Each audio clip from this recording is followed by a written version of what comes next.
If your net worth is under $1 million, nobody cares about you. I want to caution anybody who thinks that money doesn't matter, or that money isn't the most important thing, or that money is the devil. If you want to believe all that shit, every wealthy person in the world wants you to keep believing that shit. I look at someone that's financially successful but extremely overweight, and I go, well, I don't actually see you as successful. How old are you? I'm 23. Are you married? No. Do you have any children? No. What the fuck do you know about success? It's much easier to tell every third grader you need to be average in math and average in reading, and one day you're going to have a really good job working for a good company. That's way easier than telling every third grader you need to be entrepreneurial, you need to strike out on your own, you need to be innovative, you need to be a risk taker, because if you tell every third grader that, who's going to fucking work for Ford Motor Company when they're 27 years old? Nobody. Why do you think people live in that lens? And do you feel like the lessons that you're teaching that you've learned from CIA allows people to break through those? People live in that lens because that's how they were conditioned. The challenge is that you've been conditioned to believe that when you put in more effort and see less results, you're doing something wrong. We are conditioned to live in a society where the reward is external. So you do a little bit more, and then your teacher compliments you. You work a little bit more, and your mom and dad are more happy with you. The only thing that separates people who find success from people who never find success, the only thing that separates them. So you guys do a breathwork before you go into your interrogations? There's several times that we do breath work in the field. And prior to interrogations is one of them. Prior to being interrogated is another one. We do a different type of breath work to prepare for interrogation. And then you've got multiple types of field exercises. You got whenever you're going to be up for a long period of time, you can use breath work to almost substitute for sleep. You've also got breath work that you can use to help you maximize your memory retention. So there's lots of different times that you can use breath work. Let's dive in. A lot of people believe that the CIA is some kind of deep state conspiracy, kills Americans, sells children, deals drugs kind of organization. So we can debunk that belief. So everyone's listening that maybe has that belief can be at peace listening to this. Tell me a bit about what the CIA actually is. So the Central Intelligence Agency, CIA, is the intelligence clearinghouse of the United States, specifically dedicated by authorities and mission to the collection of foreign secrets, foreign intelligence that we can use for national security benefit. Every country around the world has its version of a central clearinghouse for foreign secrets. In Australia, it's called ASIS, the Australian Secret Intelligence Service. It's MI6 in the UK. It's the MSS, the Ministry of State Security inside when you're in China. It's the SVR when you're inside Russia. So we all have, in different ways, a way of segregating external intelligence, foreign intelligence, against internal intelligence, which is domestic intelligence. CIA is charged with foreign intelligence, which is why all the conspiracy theories about, killing children or whatever else it does, eating the young, whatever it is, if it doesn't have to do with the collection of foreign secrets, it's almost immediately debunked. Right. And so is it because you're getting information from outside of the country and then bringing it back in? You're kind of going in quest of, correct me if I'm wrong, going in quest of seeing what everyone else is doing, all of the other countries are doing, so that then you can protect your country? Exactly. And it's not tied to the geography, it's tied to the nationality of the target. So if it's a foreigner inside the United States, that could still fall under CIA authorities, right? Just like when a Chinese person is committing espionage inside Australia, the Australian Secret Intelligence Service is also available to pursue that target. Right. And even if they're like a legal immigrant there as well, you can just, they're still a foreigner. They're not protected by the national and citizenship rights of the individual in the country. It gets hinky in countries that have immigration policies that allow people to become foreign national, documented green card holders, et cetera. Because there's a point where your rights as an American citizen start to bleed into your residency before you are an actual American citizen. So it gets tricky in there, but that's why there's attorneys up the wazoo in every intelligence service. Yeah. Okay. So I guess what's interesting about this is we've got all of the buzz terms and all of the conspiracy and all the things online about the CIA. But I guess what you do specifically is you have taken a lot of the lessons that you've learned from that and allow people to apply them into their everyday life. Would that be correct in saying that's what you're kind of doing? It's like remove the titles here and let's actually think about the lessons that I'm sharing that I've learned from being in this industry and apply it to our life to better it? That's exactly right. So my company, Everyday Spy, is really all about taking spy education and using it to break barriers in everyday life. Because the thing that people don't realize about CIA, because they're so focused on the conspiracies, they're so focused on the sexy movies, and they're so focused on whatever you're reading in headlines, they don't realize that the skills that spies use in pursuit of their operational mission are incredibly valuable skills that you can use everywhere in business, with clients, on dates, with current relationships. You can rebuild relationships with broken families. You can rebuild friendships that have been disconnected. You can make friendships more valuable than they've ever been. You can use them to network and make connections that were more valuable than you've ever had in the past, because that's all espionage is. Espionage is just the art of creating value in a relationship that is under your control. So you can choose how much value to actually put into that relationship and how much value to take out of that relationship. Yeah, so what I've been understanding, and just from gathering a lot of the information I've been listening to about you and the work that you do, I guess it all strips back down to like human connection and how we're connecting with others, and then maybe perhaps the influence we can have on others and the impact we can have on others through being able to capture connection. Do you feel like a lot of, influence, your ability to influence and persuade comes down to how well you can capture feeling and connect with others? The short answer is yes. Persuasion and influence are two different things, but where they are both related is in that power of connection. It's just that you connect with somebody two different ways when you want to persuade them versus when you want to influence them. When you want to persuade somebody, you need to connect with them emotionally in person. Once you can connect with somebody emotionally in person, you can essentially steer their way of thinking wherever you want it to go. When you want to influence somebody, influence is about connecting with the person when you're not connected physically in person. So when you go home on the drive back to your office, or whenever you go up to the mountains this weekend, if you think about me, that's my influence on you. But when I'm here with you in person, it's not influence, it's persuasion. That's a fascinating distinguishment.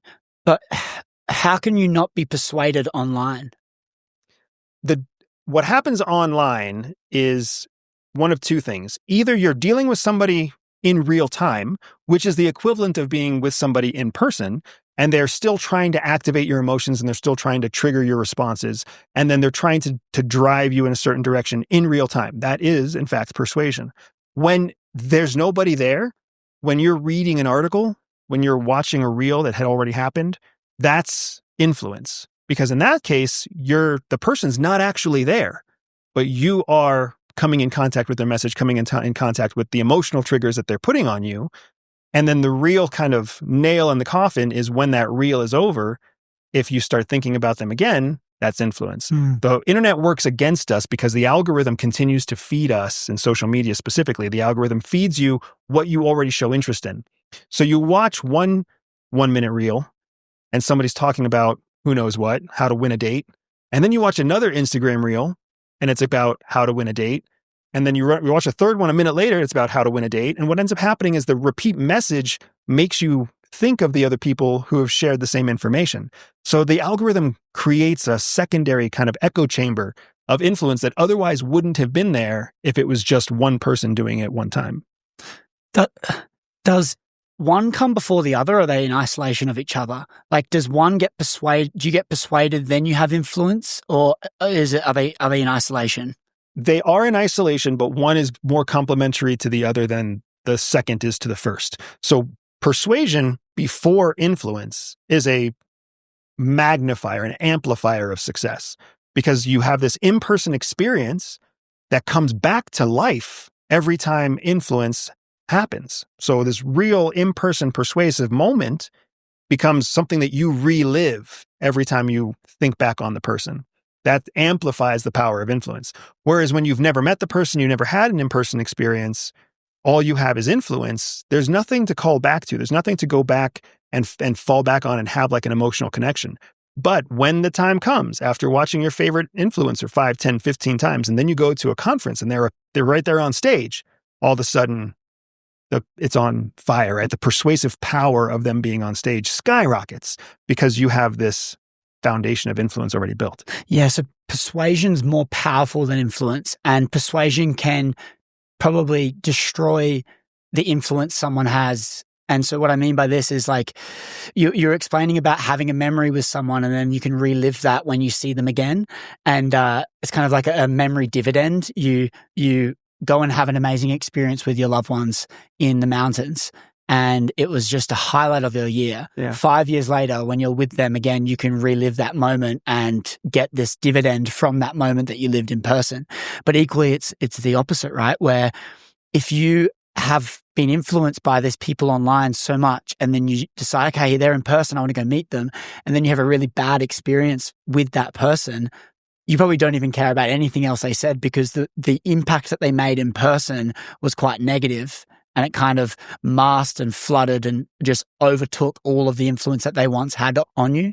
Not all of it, but there's a significant depreciation of value, of power. We've all seen this happen 1,000 times in our everyday life, right? You go on a date, and then you become you fall into a long-term relationship with that person. Well, the first place that you had your date kind of becomes romantic to you, even if it was a shitty first date. You go to a bad Chinese restaurant, you go to a bad cafe, you have a rainy walk, right? That's the first moment that you met. That's the first date that you have. Well, as you continue to be in the relationship, you still think fondly on that first date. You still go back to the first moment that we were together, and it builds value, right? And all of a sudden it amplifies your time together. In reverse, we've all had that vacation that we researched the shit out of. I can't wait to go to Thailand. I can't wait to go to Mexico. I can't wait to go to Spain. And you research it. And for weeks or months, you're planning and planning and planning. And you're so excited and you're so anticipatory and you can't wait to go. And then you get there and it's a massive disappointment. And you're like, well, fuck, this was silly. I wasted not just my days off, but the months of research to get here. In both of those situations, you're seeing exactly what you're talking about. This amplification of something that was so small when it was started with persuasion, because the first date was persuasion, versus influence, where you're being influenced by guidebooks and you're being influenced by blog posts and you're being influenced by videos that you've seen on the internet. And then you get there in person and the persuasive power is a loss. So the influence develops an expectation. And then when your expectation isn't met, you're disappointed.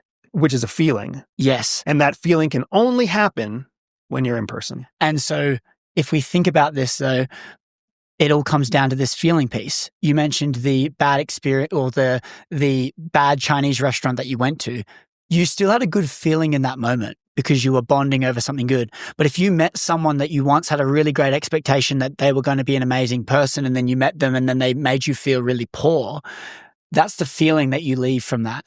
So perhaps the underlying determining factor on whether it's a positive or a negative to the way that you see that thing is how you felt from that thing. That is the only thing that matters. How the other person feels determines everything. Nobody cares what you think. They care what they think. Just like you don't really care what anybody else thinks. You care about how you feel. Somebody says this coffee is amazing, and then you go to that coffee shop and you don't like that coffee. And you're like, this coffee sucks. Doesn't matter if it's a 4.9 star rating. You think the coffee sucks. So guess what? That's the conclusion. That is your worldview now. That coffee sucks. And everybody you talk to, you will say, I don't like that coffee. That's not good coffee. And they'll be confused. Well, the ratings say it's great, but you say it's bad, right? The real power in this doesn't come from understanding dates and relationships. It comes from applying this to business. Think, if you now know that the persuasive moment, the in-person moment up front, amplifies the power of influence on the back end. And vice versa, influence on the front increases the risk and damage of a negative experience on the back end. Where would you put your first personal contact with a new client? On the front end or on the back end of your business? You'd put it on the front end. You put it on the front end because you meet them in person. They have an amazing experience with you in person. And then you put them into a digital course. And every time they watch your fucking face on camera, they relive that positive experience. And you don't even have to be there. They love you more and more and more every time they see you, every time they learn from you, every product they buy from you. And you never have to meet them again, which is the best opportunity for you not to fuck up the good thing that you started on the front end. But when you're, say, a high-end coach, it's the other way around. Every single time you meet with that client, you have to re-recruit them. That's what we call it at CIA. You have to win them again. Doesn't matter if you're having a shitty day, if you just lost your grandmother, if you just lost your dog, if you had diarrhea the night before, if you let them down, you just let them down. You just gave them a disappointing feeling in the moment. And that's more, that persuasion can counteract all the months and years of influence you've built before it. Yeah. I guess a lot of it's perception as well, though, right? Like the perceived value of that person that you're looking up to. And if we, on the inverse, go like, okay, if we made, and I don't know if this is good or bad, but this is just the reality, is if we made someone harder to touch and harder to reach, they're perceived as more valuable. So even if they don't have close proximity to them, but they value what they say, they're probably willing to spend more because, or at least invest more in hopes of getting to closer proximity to that person. Whereas if he was on the front end and he was giving all of his time for free, and then someone goes, oh, it's $10,000 to see him again. They're like, well, I just got him for free. So then the value and the perceived value is probably potentially changed from that. And so it's probably another little pivot. I want to touch on this persuasion piece because you mentioned about the 5-star reviews and the coffee, and you know, it's all about how I feel about the coffee. Everyone else is saying it's good, but I didn't have a good experience, so I don't like the coffee. Right. Is there a way that we can persuade the person that doesn't like the coffee to like the coffee, or do you think they've made up their mind? So what you're getting at here is, you used the correct word earlier when you said perspective, right? Perspective is how you engage with the world around you in the current moment. So if you have a perspective right now, that doesn't mean the perspective can't change. You go outside, it's too hot. You go outside 2 hours later, it's just right. You go outside 2 hours after sunset, it's too cold. Your perspective is always factual to you, even though the environment itself has just shifted. This is just what it is. Everybody else out there has a different opinion, a different perspective. Somebody else thought it was perfect in the morning and too cold at lunchtime. Somebody else thinks it's perfect at night and it was too hot all day. So you've got to recognize that perspective always, or perception always changes. So you can't count on someone's perception. You can't trust someone's perception, which means you can't trust those fucking reviews that you see online because they're all in a moment. In a moment, that was someone's perception that the next time they went to that restaurant, if they had a better or worse experience, do you think they're going to update their review? No. So we're all living in this world where we think that reviews on Amazon, on Google, on Goodreads are valuable. They are valuable only because they get someone to make a buying decision in a moment, but then what feedback they actually give in their perception isn't accurate. It's not objective, it's not factual, it's not peer-reviewed, it's not tested. It's just what they felt in a moment as they were typing that thing up. Isn't it crazy that most things in life are all perspective as well? Let's unpack perspective a little bit, because when I think about it, the more I kind of discover things, my mind gets open and my peripheral gets widened a bit. And it's one of these feelings where once you see something, you can't unsee it. Once you see world-class content, you can't go back to good content. Once you see how a world works in this way and you jumped over the fence, you can't look back and see white when you love black. Right. And for you, obviously going down this path of the CIA, you've seen a lot that most people probably haven't. Your worldview, is it that same lens of, oh my gosh, my perspective is so broad now, I can't go back? It's like, is this how you feel when you're seeing things in everyday life? It's how we all feel. And it's for sure how I feel as well. When you peel back the layers, we call it peeling the onion. When you peel back the onion and you start to see what's at the center, you reach your conclusions. You reach your conclusions of, oh, this is so cool. Oh, this is disappointing. Oh, this is so easy. Oh, this is so dangerous. You see all sorts of like different truths at the center of the onion, and then you can't just cover that back up again. The famous movie from like the 90s, The Matrix, they call it a red pill, blue pill moment. That's a very real thing. And anybody who's been through a red pill, blue pill moment knows it's a real thing. Anybody who's been cheated on, anybody who's lost a loved one at a young age, anyone who's ever seen corruption in their business place, anybody who's ever been arrested incorrectly or known somebody who's been arrested unjustly. We all see these things. And once you see it once, you can never unsee it. Once your house has been broken into once, you can never pretend that your house is safe again. And that's just part of the game. The thing that's hard is that once you've been systematically exposed to it, when you're a professional special operator, when you're a professional intelligence officer, when you make it to the highest levels of government, when you've been systematically exposed to the truth, it becomes very disappointing to see how the world runs, because how the world runs and how the world works are two very different things. What do you mean how the world runs and how the world works? So the world runs on people and on predictable human behavior, right? The world runs on taxes. The world runs on sales. The world runs on coffee. The world runs on school schedules, on days of the week, right? It runs on operating hours. But that's not how the world works. How the world works is that there's somebody who decides what operating hours are.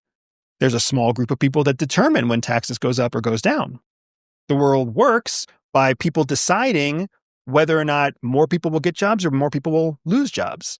Meanwhile, the person who's inside the machine doesn't even have the context to understand. Somebody else is deciding what you have to respond to, right? It's like when you look up online that a restaurant is going to open at a certain time, and then you go there at that time and it's actually closed. You become disappointed. You become frustrated. Well, you just had your eyes opened to how the world works because you were living in how the world runs. Yeah, you've mentioned before, most people are seeing the world through a lens that was built for them. And the lens that we have is a lens that we come by honestly, but it's still a lens that was artificially created for a purpose. The school system was built the way it was built, and it works the way it works for a reason. Your family works the way it works for a reason. Your church works the way it works for a reason. It was all crafted. It was all built. It was all structured so that just like any good business, it could be scaled. It could drive predictable outcomes.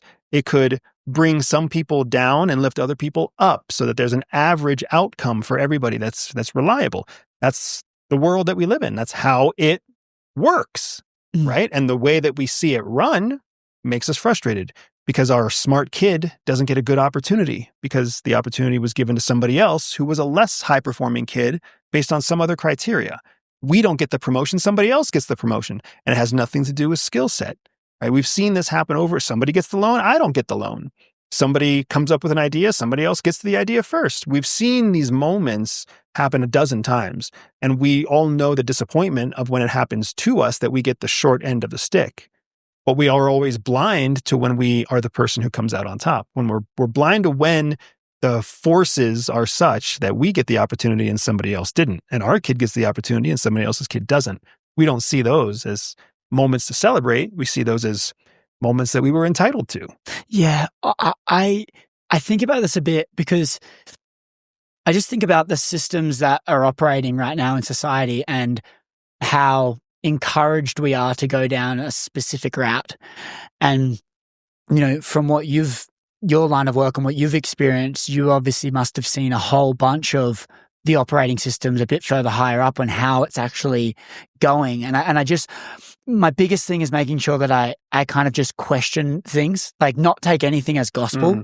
I think this is a big problem in society is we just take things as gospel so much. We hear something online and go, yeah, that's facts, I'm going to take it, when it's actually all just perceptions and probably influence what you've seen online.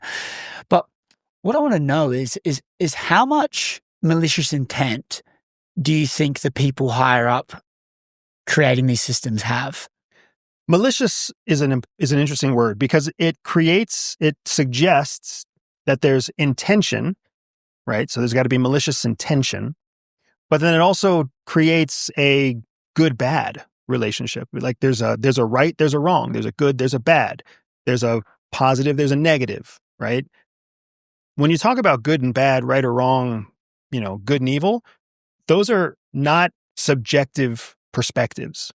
Those are very objective, or those are not very objective perspectives. Those are subjective perspectives, meaning it's up to the individual to decide what's right or wrong. It's up to the individual to decide what's evil and what's not evil, right? So when you start talking about malicious actions, malicious directions, malicious intent, what's malicious is essentially what someone else has defined as evil. So what I would say is to really understand the decisions that are made at government, Australian government, American government, UK government, whatever, you have to understand what is their priority. The government's priority is not its people. It's not the people. That's what you were taught. That's the lens that you believe is true because that's what you were taught in grade school. That's the lens that you believe is true because that's what your parents told you. It's the lens that you believe is true because that's what the war movies all show you, that the people, it's all about the people. We're a democracy. It's about the people. It's not about the people. The government is focused exclusively on the continuation of the government. The United States isn't the 330 million Americans. The United States is the hierarchy of the White House, the institutions that back our democracy, the Congress, the House, and the Senate, and the election process to bring people to be representatives of larger municipalities. That's America. That's how America existed as a small colony, and that's how America continued to still exist as a major superpower. That's what defines any country. North Korea is not North Korea because of the North Korean people. It's because of the fucking fat psycho that runs the place, right? Russia is not the Kremlin because of the people. It's because of the fucking crazy guy who invaded Ukraine. We can see it when we look at other countries, but for some reason we think that we're like an exception, whether you are American or French or Spanish or British. In fact, your government is only there to protect itself. It sees you as disposable. It already knows you're going to leave one day. You're going to get sick and die. And then we need someone to replace you. And you replaced some other poor schmuck who died before you. And all you are is a tax-paying kernel on a giant cob of corn. Sounds pretty malicious. That's not malicious. That's just fact. Yeah, and I think what's interesting is what where I'm, and I guess malicious is interpreted, right? We're all perceiving something as what we perceive.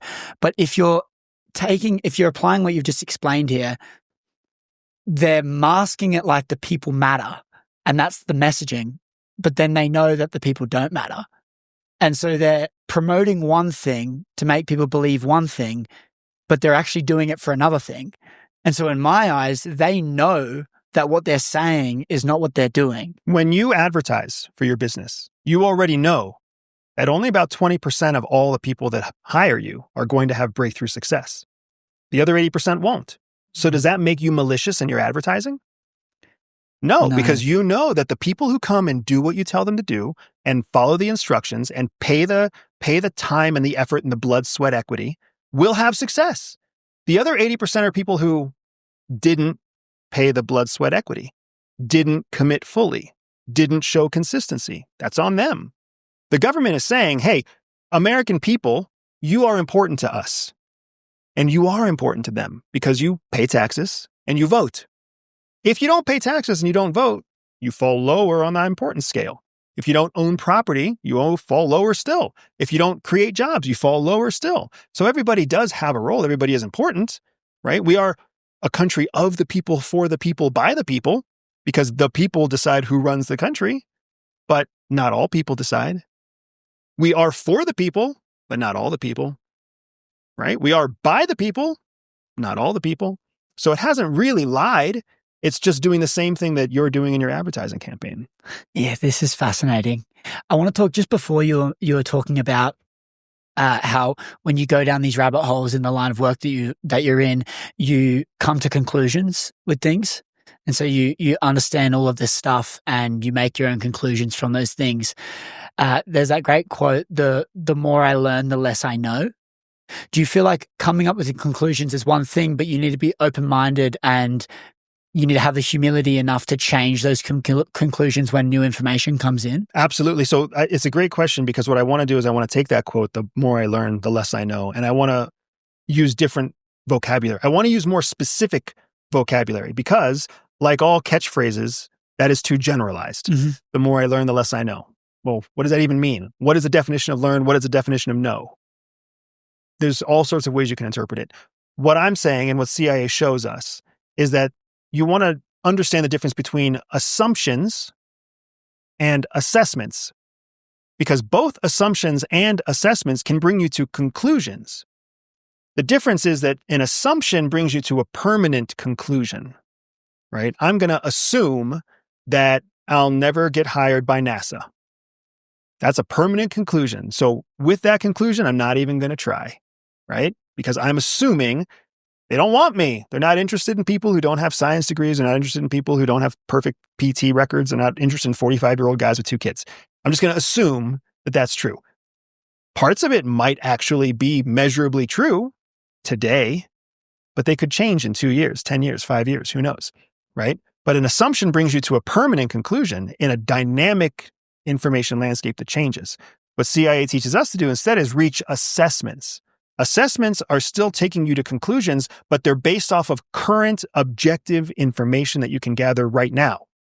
So now when I conclude that NASA doesn't want to hire me, it's because I've looked at objective research that says they're not currently hiring. They are not looking for people with my educational background. They don't have upcoming missions that fit any of my skill sets. In this moment, I can assess and conclude I'm not a viable candidate right now. But I can check again in 6 months, and I can check again 2 months after that, and I can check again 5 years after that. So when I say that my worldview has brought me to different conclusions, what I'm saying is it brought me to different conclusions that I assess in the moment. And that serve you right then in that moment, but there's subject to changing on those conclusions based on new information that comes in. And it's not all information. It has to be information that's vetted and corroborated, because as we've seen in our information landscape, there's plenty of fake and false, incorrect information that's out there. So the more I learn, the less I know. What I would say is the more information I receive, the more I can assess a conclusion. So if there's a lack of information, I can't really assess a meaningful conclusion. If there's an abundance of information, I can assess a meaningful conclusion that is temporary, because more information will yield a different conclusion. Yeah, but then I guess it comes down to where you're sourcing the information. Is it just one side of it? Are you seeing it all holistically? The list goes on and on and on. I think ultimately, though, we go, they're all coming, we're forming these conclusions, but perhaps it's still not a truth, because maybe we don't know everything. Maybe it's all just perception. I feel like when we label things as truths and facts, they can potentially create imaginary ceilings in our mind, and they can box us into things that we could be able to break out of that if we didn't have those perceptions of those truths. Correct. It was a truth that humans can't fly. Mm-hmm. It was a truth for a long time. And then it wasn't true anymore, right? And even now, there's a truth that people can't live on Mars. But that's going to change most likely. So we have to understand that truths are not necessarily false because they're true. Facts aren't necessarily something that are going to be proved wrong in the future, but they are temporary, just like you say, a false ceiling, almost like a glass ceiling. If you assume people can't fly and you conclude that people can't fly because it's a fact right now that people can't fly, then of course you're never going to learn how to fly. But if you're the person who questions it and pushes it and explores it, you might be the one that finds a new fact that human biology can't fly on its own, but with assistance, an external engine and lift, humans can fly just fine. I guess it comes down to curiosity, right? Are you even curious in the thing? Because if you're not even going to go down that rabbit hole in the first place. And there's a difference between being curious and being like committed, right? Curious means you wonder. Committed means you try. And there's lots of people who wondered. People wonder all the time right now, but there aren't that many people who try. Curious and committed. Yeah. I guess curiosity is probably commitment's downstream from curiosity, because you've got to be curious to then embark on the journey and then commit and decide that you're going to do the thing. Exactly. How many people do you know are still writing a book? Yeah. How many people do you know are going to start a business? How many people do you know have these plans for one day? They're not committed, but they're curious. Why do you think people live in that lens? And do you feel like the lessons that you're teaching that you've learned from CIA allows people to break through those? People live in that lens because that's how they were conditioned. we covered this a little bit earlier in our conversation. The lens that we were given is the lens that we have to view the world is a lens we were given. It's a lens we were conditioned to believe. The reason we were conditioned to believe that lens is because it suited a larger purpose. Essentially, it suited the government's purpose. Social norms, social predictability, social elevation, social progress, and social productivity. So it's much easier to take every third grader and tell every third grader that you need to be average in math and average in reading, and one day you're going to have a really good job working for a good company. That's way easier than telling every third grader you need to be entrepreneurial, you need to strike out on your own, you need to be innovative, you need to be a risk taker. Because if you tell every third grader that, who's going to fucking work for Ford Motor Company when they're 27 years old? Nobody, because they're going to have a lens that says, I can't work for somebody else. I have to be innovative and entrepreneurial, and I have to strike out on my own. So the structure of society brings us all to the lowest common denominator because they already know for the masses that's going to produce predictable productivity. And there will always be the exceptions, the outliers, who either do incredible things or who become fucking homeless dregs on society. There's always the outlier, but they're looking to get the bell curve right in the middle. So you just have to think through the lens of why does the lens exist at all? Yep. And I guess if every school taught entrepreneurship and only that, the society wouldn't operate. We wouldn't have cleaners for our homes. We wouldn't have people making our coffees. Exactly. And I guess it kind of makes sense. And it doesn't kind of make sense. It makes total fucking sense, yes. Man. And if you were a founding father of any country, you would say to yourself, day one, at the table where you're all signing the Constitution, you know what? We kind of need the vast majority of people to not be motivated or inspired to do anything except wake up and farm and then take their produce to the market where they sell it at a lower than competitive price. Yeah. So there's a level of ownership then, because the only reason people embark on this greatness journey anyway is probably because they've seen someone do something great and go, oh, I wouldn't mind to try that. And then we then inflate it with things like social media of like, oh, look how amazing having these cars are and having these homes are and living here and traveling here. So then we develop this desire to want to embark on that journey. And then it's like, because without any of that, like what's the drive to build another Tesla and build another thing without having like, I mean, we wouldn't have this drive to kind of be entrepreneurial. So if we think about when it all started, it just makes so much sense. And it's funny, you're the first person that said it to me around like, you hear all these other people and they say, oh, this system's evil. It's this, they're indoctrinating you and all of this. And you go, well, what's the alternative? Yeah. Think about it. Yeah. Do we really want the alternative? I don't think we do. And I want to make sure that nobody mistakes entrepreneurism, entrepreneurial drive, innovation with something that's a new concept. Long before social media, long before printed media, long before the 24-hour news cycle, long before TV or radio, there were people pursuing entrepreneurial ambitions.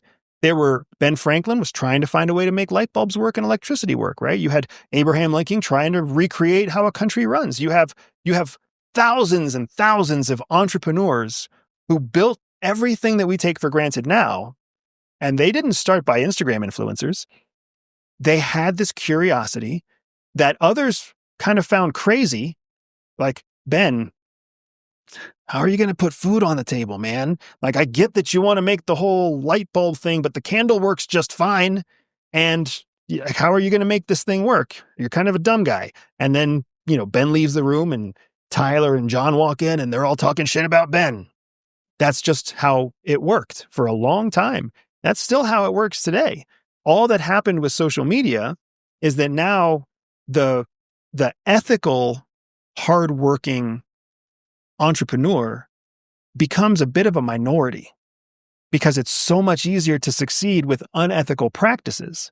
It's so much easier to rent the sports car, take 6 hours of video of you driving the sports car, splice that up and, promote it over the course of 6 months and make everybody think, hey, you got a supercar, when it's actually just rented from an enterprise.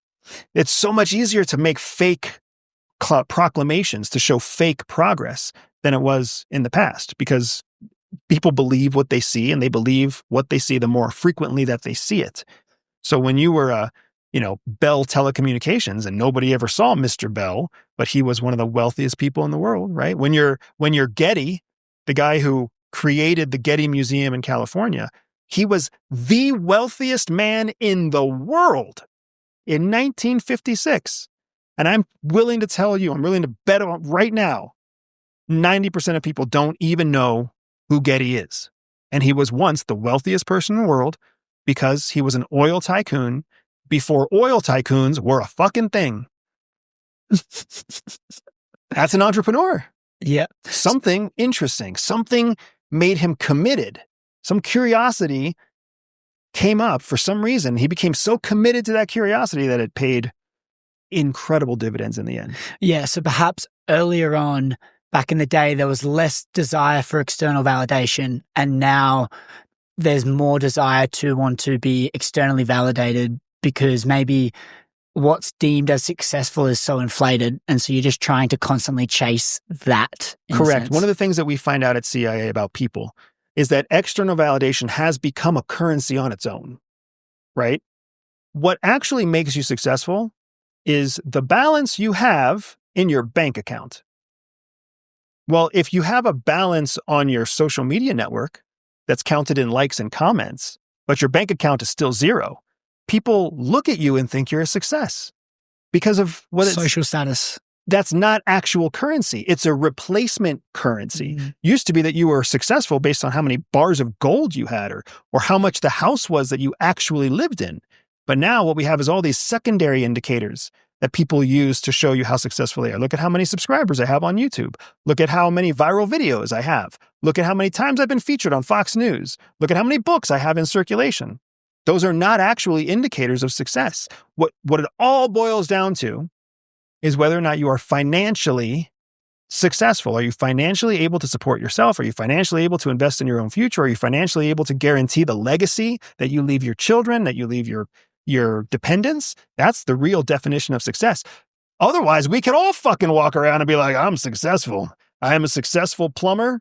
I am a successful dog trainer. I am a successful dog walker because I feel like I'm successful. And look at my reviews on Google. That shows that I'm successful. It's like, oh, but you can't afford a new pair of tennis shoes? No, but I have 500 5-star reviews. That's just a secondary currency. I guess the term successful is changing.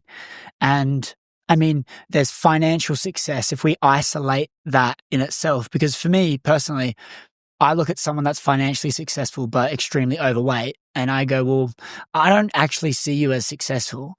I think if we can master health, time, and relationships and have a really good balance between all of them, and you could deem them all as successful, then overall you would be successful. But perhaps there's this desire to be viewed as successful, and that will serve someone enough as opposed to actually doing the work and becoming successful themselves. How old are you? I'm 23. Are you married? No. Do you have any children? No. What the fuck do you know about success? I don't disagree that as a 23-year-old unmarried man, you're like, oh, what I need is time and relationships and wealth. Yeah. Once you have 2 fucking kids, you're not going to have time, whether you like it or not. And all of a sudden you're going to be like, I need a whole shit ton more wealth to be able to make sure that these kids have what they need in the future. So I don't want you to feel like, I disagree with your concept that your perception of success is wrong. Because it's not. It's your perception. Yeah. Well, we've been covering this whole conversation that perception doesn't mean dick all, right? Your perception is different than somebody else's perception. If you want to look at a 55-year-old decamillionaire who's got a pot belly and come to the conclusion that he's not successful, but he's got 3 kids who adore him and a wife who has a major health problem that's fully taken care of by the medical insurance that's provided by the company that he built, That guy is super fucking successful. Yeah. And I don't care what you have to say about his beer belly. Yeah, and I guess again, it all comes down to perception, and it's probably tying into that thing we said earlier around what's serving us in the moment to help us better our life in a sense. And so, what's the mental frame, and having the humility to be able to change those beliefs, but being well aware of the beliefs and going, okay, is this actually serving me right now? Because for me, the reason I say time is because something that's like, to achieve the financial success and the path that I'm on, it is quite a challenging journey. And so in those tough moments, what are we leaning on to keep us going? And for me, the time one is something that's serving me a lot right now, of just going like, it's not about having an empty calendar. It's about being able to choose the time for me. And this is something that it's serving me in this moment. And again, might get married, might have kids.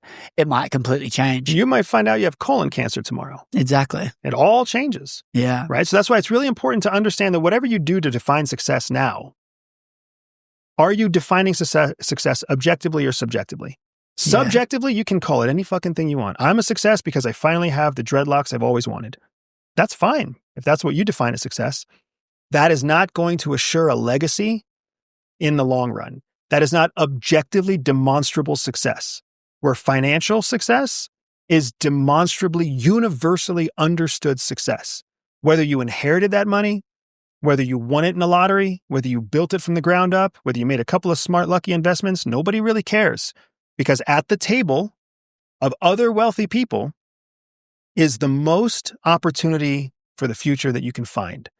When you don't have financial success, you are looking for opportunities, scraping for opportunities, hoping for opportunities. When you have financial success, you are literally picking opportunities, because the other people that sit at the table with you, they all want to protect the financial success that they've all received, built, developed. So as you age, your other definitions of success change. But the financial definition of success only gains in terms of importance and value as you get older and older and older. As you get older, it costs more to just survive. As you get older, you have more people that you have to take care of. As you get older, you have less energy, less capability to generate wealth. So then the wealth that you generated in the past has to be what carries you into the future. Nobody tries to become an entrepreneur just because they want to help the world feel better. That might be where they start, but it doesn't take very long before you realize, fucking, I have to make some money. And then once you start making money, it doesn't take long before you're like, I need to find a way to make more money in less time. The reason that journey happens is because objectively we realize financial success is the real indicator of success. Yeah, I often just wonder though that if 20 million is any different to 100 million in terms of how it changes your life, because I understand that the things progress in terms of how much dependencies, people you need to help, and the expenses increase as you get older. But I wonder if there's a certain point that you can get to where no more money is going to change the life for yourself or the people that you care about and the people around you. And I guess what I'm referencing is that point. Like I'm under the assumption of, okay, no, money's already sorted. Now we're doing the money thing for the pursuit of the game and the progression that it gives me and the character that I can build along the way. But yeah, I just think it's not, if I just go, okay, it's only the money thing that's going to define my success, it doesn't really hold much weight for me, and it kind of makes me want to go and seek a bit further out. And then you're welcome to do that. Here's what I've seen in my experience inside CIA and outside of CIA, because CIA runs on money. And CIA runs on the backs of people who have money, because it's the people who have money who kind of define who become the legislators, who become the policymakers that drive CIA's policy.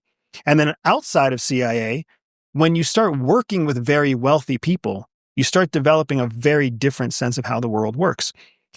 Anybody who has so first of all, money, as we define it, like money in your bank account, is essentially not worthless, but it's kind of a weak tool to measure success. What you really want to measure success by is called net worth. What is your net worth? Because net worth talks about how many total assets you have under your control. even if they're tied up in real estate or whatever else. If your net worth is under $1 million, nobody cares about you. You are a cog in the wheel. Your primary purpose is to pay taxes and not break the law. Net worth under $1 million.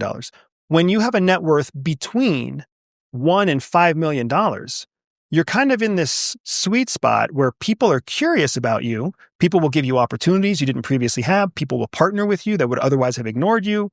You have possibly passive investments that are paying into your net worth, but you're kind of at that drivetrain. Less than $1 million net worth, you're in first gear in a car, for those of you who still know how to drive a stick shift. When you're between 1 and 5, you're in second gear. You could fucking drive yourself up a hill fast if you needed to, or you can just kind of keep 35 miles an hour without much effort. People who go from $5 million net worth to about $30 million net worth, this is like the low end of your decimillionaires.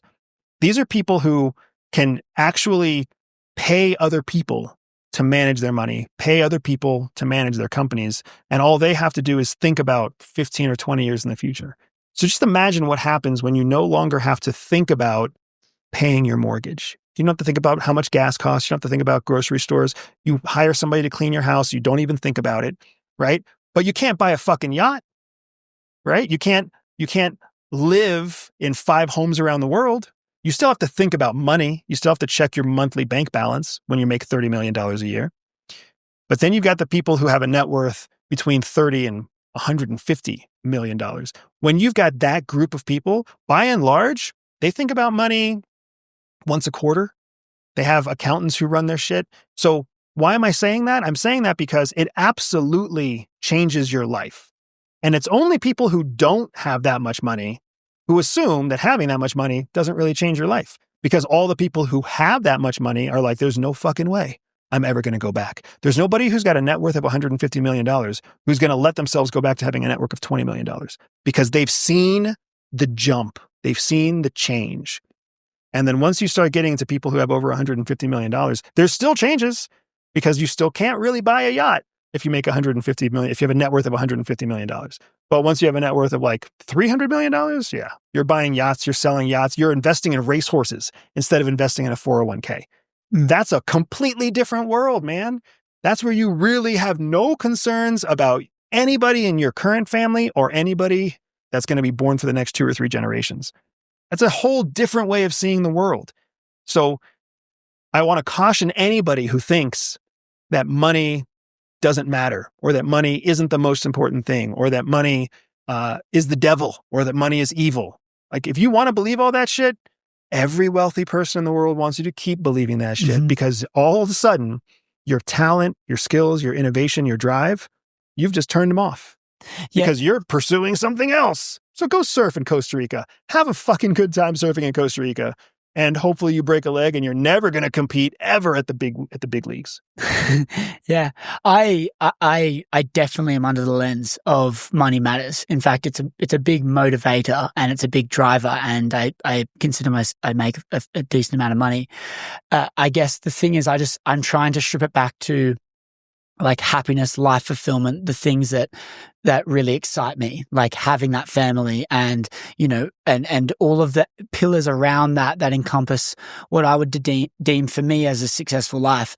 And I just wonder if working to go from 20 million to 100 million is worth it, is the thing that is going to be the thing that unlocks this more fulfilling life for me and more impactful life for me. And so I just wonder that, and I just challenge it. And I guess I'm not at that point right now, so I don't know where it is. And how many people in your network are at that point? Yeah. You have to be able to ask them too. Yeah, for sure. So I was just in LA a week and a half ago, and I was at a table with 2 friends who have been close friends for 15 years. And one of them runs a business that makes $10 million a year. The other one runs a business that makes $300 million a year. And they're the best friends in the world. They have a whole hell of a lot in common. One guy makes $10 million a year. One guy makes $300 million a year. This is in their company. They both make enough money that they can't really talk to anybody else, right? So the jump between 10 and 300 isn't that big in terms of you can't really trust anybody else. Everybody who's calling you, every text message, every LinkedIn message is some poor sap asking for help, opportunity, connection. It's a fake reach out. So they both feel very lonely, which is why they're best friends with each other still, because they've grown their businesses together, right? So 10 to 300 isn't that big a jump. However, the one who's making $10 million a year is constantly diversifying his investments.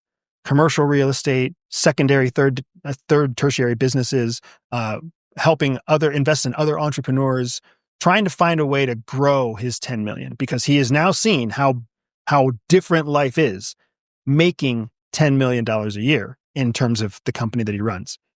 The guy who's making $300 million a year, he's not trying to invest in anything, because there is nothing out there that will yield as much as him investing back in his own business. He's got an international business that's growing rapidly. He's basically got a whole market segment cornered. Doesn't make either of them bad guys, or even between the two of them, there's no hierarchy, right? My business makes a few $1,000,000 a year. I feel, in one way, I feel like an imposter sitting at the table with these guys, right? It's almost like I have to work to make the first digit of that guy's annual revenue. Just the first digit, right? But because we're all in the same boat, we all know what it's like to basically know that 90% of the people who reach out to you are asking for something, and that the vast majority of people who are asking you for something aren't really going to be able to help you, but you still have to participate in working with most of the people that contact you, because you never know which one of them is actually going to yield a high return. So it's like a really awkward place to be. Compare that to the person who makes $43,000 a year, who basically everybody they talk to can help them in some way. Yeah, for sure. And how does this apply for you? You mentioned off air that you're planning on moving out of the country, moving to a different place, whether it's Europe, Australia, whatever it might be. Does the same lens apply and the same drivers apply? And I don't know, do you think your life is going to change when you move to a different culture, like one in Europe? Of course, life is going to change. When you're looking, I think that the terminology that you're trying to use here is happiness. Yeah. Do you think you're going to be happier? First of all, if you think your environment is what dictates your happiness, you're fucking lost. Your environment will change, guaranteed. Your happiness has to come from within. Mm-hmm. You have to define your own anchor points for happiness. If you think that having a wife is going to make you happy, I promise you it won't. If you think having kids is going to make you happy, I promise you it won't. Once you have those things, you will discover how much new pain you have brought into your life, and you will discover the things that bring you joy that you never anticipated. And then it's going to be up to you to make sure that you weight the joy higher than you weight the pain. And that's how you will continue to be married or continue to have kids and not run away from them, right? So for me, I am planning on leaving the country for lots of reasons. I want my kids to grow up in a country that is other than the United States, so that they can both learn to value foreign culture, but also learn to really fucking value American culture. The United States is a unique and special place that Americans, by and large, don't fucking understand, because they've never left the United States. They don't have any concept, right? There is almost no place in the United States where you can go, drink water out of the faucet, and then be poisoned by the water you drink. Pretty much nowhere in the United States. You can go to the nastiest gas station in the most podunk rural place, pull out a glass, turn on the faucet, drink the water, and be fine for the rest of the day. You can go to Beijing, China, the capital of China, and if you do the same thing, you're fucked. You're going to have water poisoning for 2 days. You might die, depending on the level of resilience in your healthiness in your body, right? You don't learn how to appreciate the clean water utility of the United States until you get outside the United States. You don't learn to appreciate the traffic patterns. You don't learn to appreciate that even if you do pay 35% taxes, that's still better than the 47% tax rate in Australia. Mm-hmm.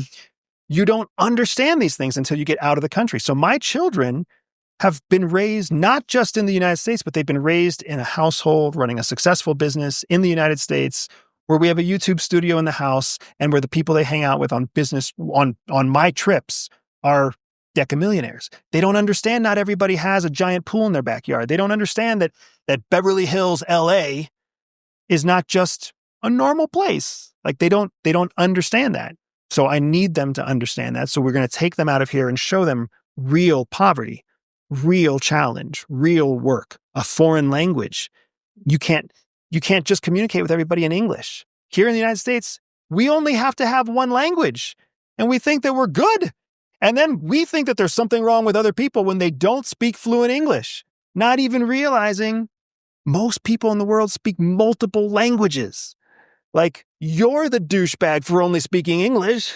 It's not that they're the douchebag for trying to speak English with an Indian accent. Holy shit, right? So I need my kids to understand that. And then secondary to that, my wife and I just love the world.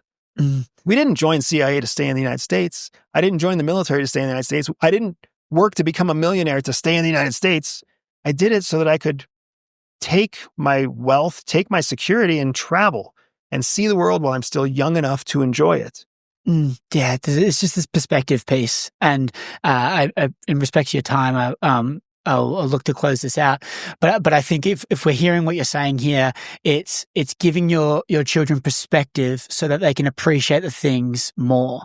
And so realizing how beautiful and amazing America is only going to be possible if you leave the fucking place and realize that, okay, we actually have it good here. We have it really good. Yeah, we have it really good.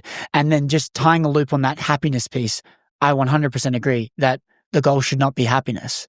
That's a slippery slope. I think for me, I try and strip back this thing. Are you saying, okay, well, we get to a new stage where now we find joy in different things we didn't know we could find joy in. Didn't even know those things existed. Didn't know they existed. And then you want to maybe embark on that journey a bit more. You want to spend a bit more time doing that. And I guess to close us all out, there's probably a lot of people listening that might be in this space of their life where they're maybe in that system that was made for them and they are struggling to find any joy. They're struggling to find any peace. They're struggling to find any fulfillment in their life. They're just in this bit of a phase where they're not grateful. Maybe they haven't left. They're not grateful for what they have. They don't really know what to do. There's no progression. Is there any key messages that you can leave to these people to help them kind of get out of that rut? There are two types of people in the world. There are people who are working for nothing, and there are people who are working for something. And when I use the word work, I mean effort. There are people who are putting their effort into nothing, and there are people who are putting their effort into something. The person that you just described is someone who is immediately connecting with me as I say, you are a person who is working for nothing. You're not getting any satisfaction. You're not getting any challenge. You're not getting any joy. You're not seeing any future. You're not pursuing the things that you care about, believe in, or value.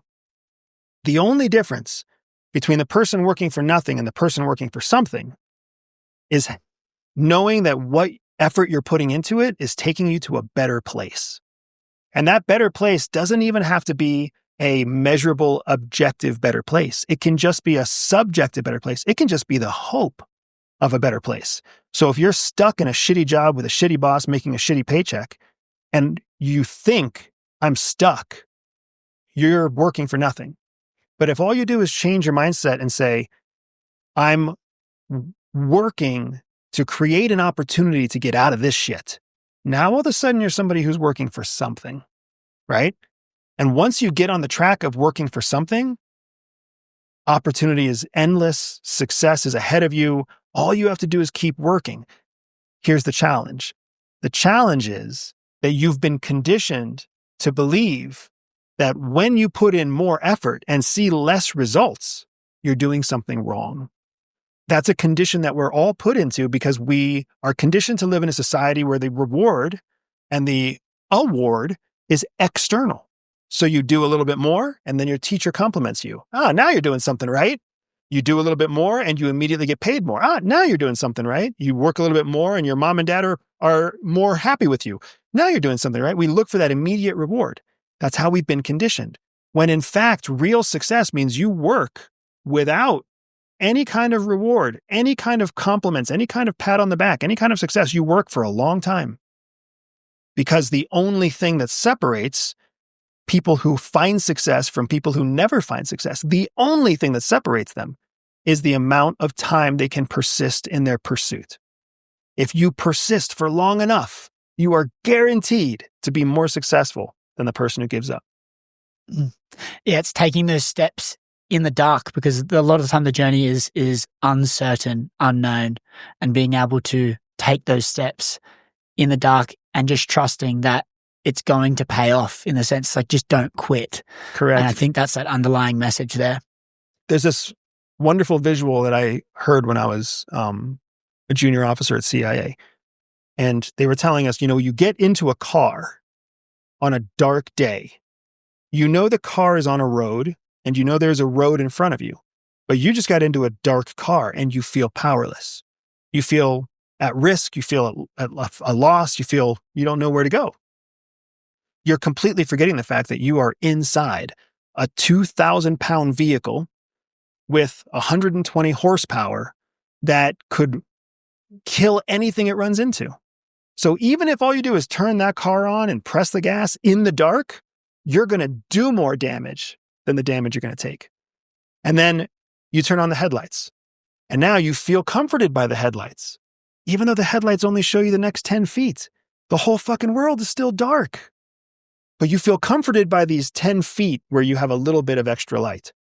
And that confidence from that small bit of light is enough to let you drive across the country at 70 miles an hour, because you'll drive and all you see is the next 10 feet, but at least you keep driving because you see that 10 feet in front of you. In fact, you could turn off the headlights and still drive at 70 miles an hour. And will there be bumps in the road? For sure. But the things you run into are going to feel it more than you feel it. Thank you so much. I really appreciate your time today. I just think it's really inspiring to see someone like yourself, and we didn't get to unpack on this conversation around journey and what led you to going into the CIA, but I just think stemming down from this curiosity piece is so powerful, of going like, even for someone to embark on the journey that you've been on, there had to be an extreme level of curiosity of what else is out there. And I think a lot of people do have that curiosity, but they just never have the courage to actually decide and go, I'm going to commit to that thing that I'm curious about. And I think on the other side of that commitment is this fulfillment, this successful life that we all really desire and want. So thank you so much for your time. I really appreciate it. Thanks for having me, man. And I'll leave all of your details in the show notes description below so you guys can go and check them out.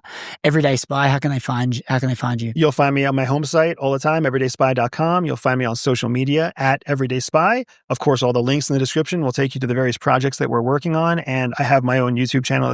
That's always a safe place to keep learning from me. If you look at Andrew Bustamante. Thank you, Andrew Bustamante. I appreciate your time, man. See you, man. Bye-bye.